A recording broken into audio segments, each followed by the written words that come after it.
La alegría del Evangelio llena los corazones de los que se encuentran con el mensaje de Jesús.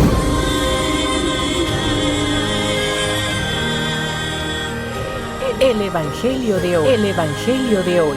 En voz de Monseñor Sigifredo Noriega Barceló. Escuchemos. El Evangelio de hoy. 9 de agosto, es día lunes. Hemos iniciado la semana número 19 del tiempo ordinario. Escuchemos del Santo Evangelio según San Mateo. En aquel tiempo se hallaba Jesús con sus discípulos en Galilea y les dijo: El Hijo del Hombre va a ser entregado en manos de los hombres. Lo van a matar, pero al tercer día va a resucitar. Al oír esto, los discípulos se llenaron de tristeza. Cuando llegaron a Cafarnaún, se acercaron a Pedro los recaudadores del impuesto para el templo y le dijeron: ¿Acaso tu maestro no paga el impuesto? Él les respondió: Sí lo paga. Al entrar Pedro en la casa, Jesús se adelantó a preguntarle: ¿Qué te parece, Simón? ¿A quiénes les cobran impuesto los reyes de la tierra? ¿A los hijos o a los extraños? Pedro le respondió: a los extraños. Entonces Jesús le dijo: por lo tanto, los hijos están exentos. Pero para no darles motivo de escándalo, ve al lago y echa el anzuelo, saca el primer pez que pique, ábrele la boca y encontrarás una moneda. Tómala y paga por mí y por ti. Palabra del Señor. Hemos iniciado esta semana.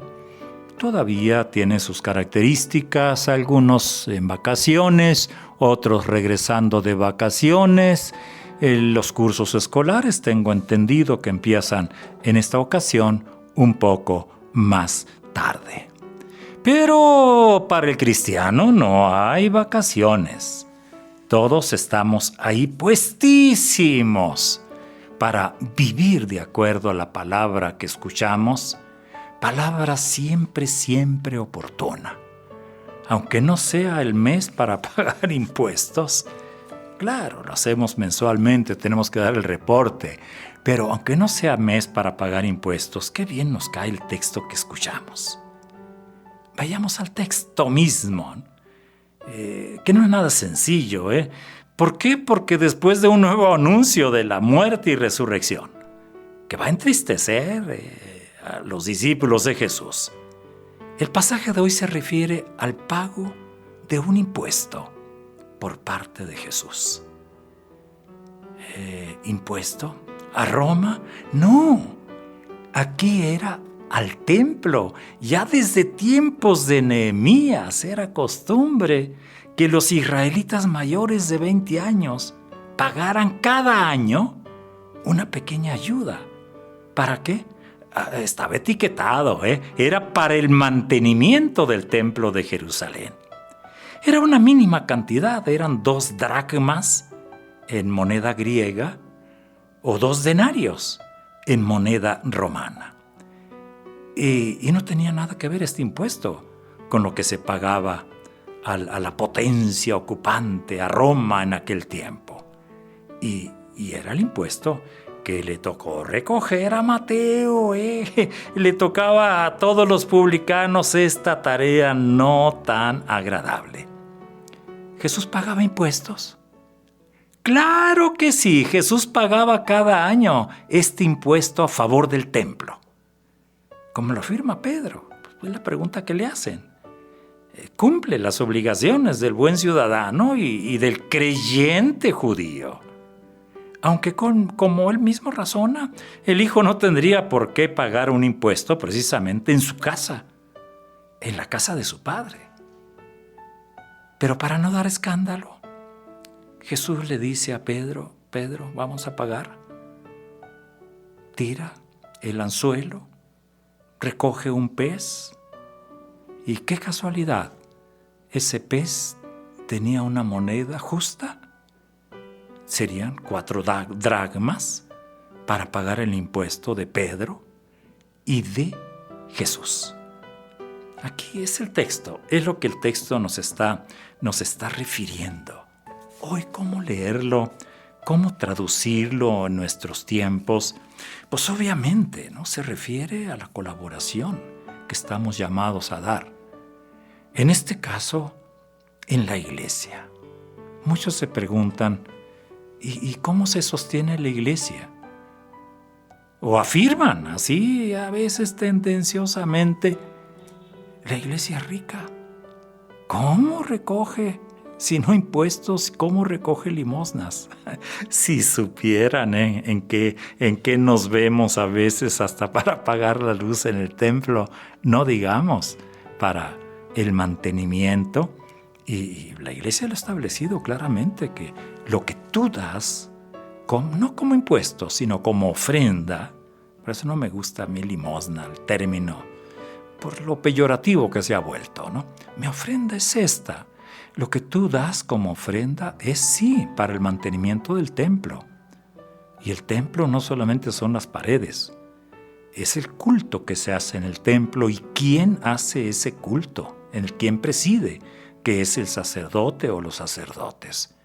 Para eso es la ofrenda.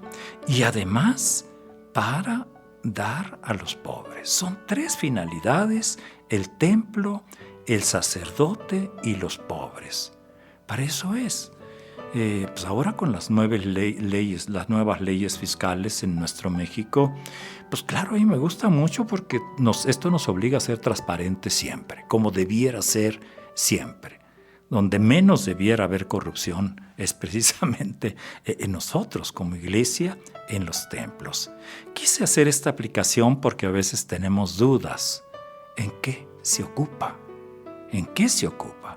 Cada día es más difícil, pero es necesario dar cuentas siempre.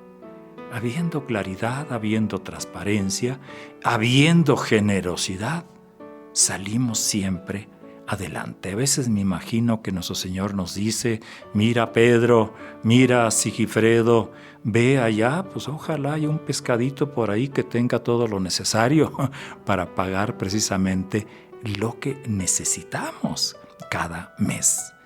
Nuestra obligación es una segunda aplicación, es colaborar también siempre como ciudadanos, no solamente como creyentes, como ciudadanos. Podemos discutir mucho, ¿no? ¿Qué tanto? ¿Qué tanto?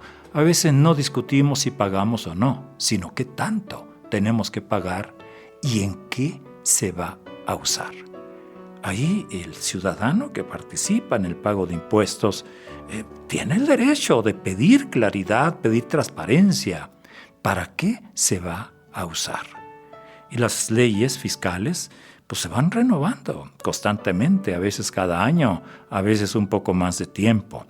Lo importante es pues ir teniendo esa actitud de cooperación en todo lo que se refiere a las obras en común. El bien común pide obras en común y que trabajemos todos cooperando con nuestros bienes incluso en la consecución del bien común.